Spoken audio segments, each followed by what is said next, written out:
വീടിന്റെ പണി ഏകദേശം കഴിഞ്ഞാലോ അല്ലേ? എവിടെ ഇനി എത്ര പണി ബാക്കിയുണ്ട്? നിലം പണി, വയറിങ്, പ്ലംബിങ് ഒക്കെ അല്ലേ. ആ വാടക വീട്ടിൽ നിന്ന് എത്രയും പെട്ടെന്ന് ഒന്ന് ഇങ്ങോട്ട് മാറാൻ കഴിഞ്ഞെങ്കിൽ എന്നാണ് ഇപ്പോ. അതൊക്കെ പെട്ടെന്ന് കജൂലേ. ഇതിന്റെ ഇടക്ക് കുടുംബത്തിലും ഒരു സമാധാനമില്ലടോ. അതെന്താ? ഞാനും ഓളും തമ്മിൽ എന്നും വക്കണം തന്നെ. പല വഴിക്കും ഞാനവളെ നേരാക്കാൻ നോക്കുന്നുണ്ട്. അത് ശരി. എങ്ങനെ നല്ല ഭാര്യയാവാന്നില്ല ക്ലാസ് ഒക്കെ ഞാൻ അവൾക്ക് അയച്ചു കൊടുക്കലുണ്ട്. നിങ്ങൾ അറിഞ്ഞിട്ടുണ്ടോ ആണുങ്ങളുടെ സങ്കടങ്ങൾ? ഒരാൺ അനുഭവിക്കുന്ന ത്യാഗത്തിന്റെ ഒരംശംമാരെ നിങ്ങളെ അറിയിച്ചിട്ടില്ല ഒരാണുങ്ങളും. ഇതങ്ങോട്ട് പോട്ടെ.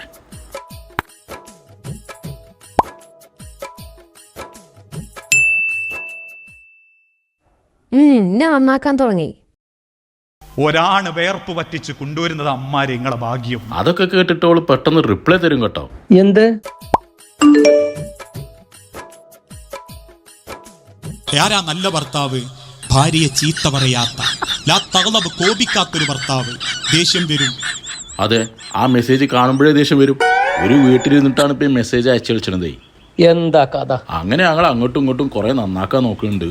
പക്ഷെ രണ്ടാൾ ഇതുവരെ നന്നായിട്ടില്ല. എന്നാ ഞാനൊരു കാര്യം പറയട്ടെ. നിങ്ങളെ ഒരു മെസ്സേജും കൂടി ഓൾക്ക് അയച്ചു കൊടുക്കും. ഈ മെസ്സേജ് അയക്കുന്നത് ഏതായാലും നിങ്ങൾ അങ്ങോട്ടും ഇങ്ങോട്ടും വെള്ളം അയച്ച് കളിച്ചാണ്. അപ്പൊ അതിൽ തന്നെ ഒരു പ്രസംഗം കൂടി ഞാൻ അയച്ചുതരാം.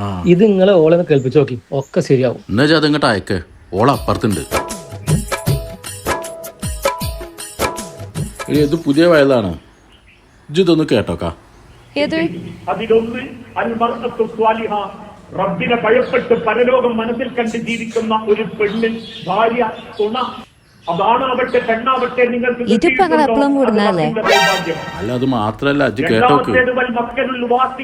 മനസ്സമാധാനം നൽകുന്ന ഒരു വീട്, കയറിക്കിടക്കാൻ വാടകയില്ലാതെ ഒരാളെ മുൻപിലേക്കും കൈനീട്ടേണ്ട അവസ്ഥ വരാതെ കയറിക്കിടക്കാൻ പറ്റുന്ന ഒരു വീട്, അത് നിങ്ങൾക്ക് ലഭിച്ചിട്ടുണ്ടോ? അത് റബ്ബിന്റെ വല്ലാത്തൊരു സൗഭാഗ്യമാണ്. കേട്ടില്ലേ? എന്ത് മനസ്സിലായി?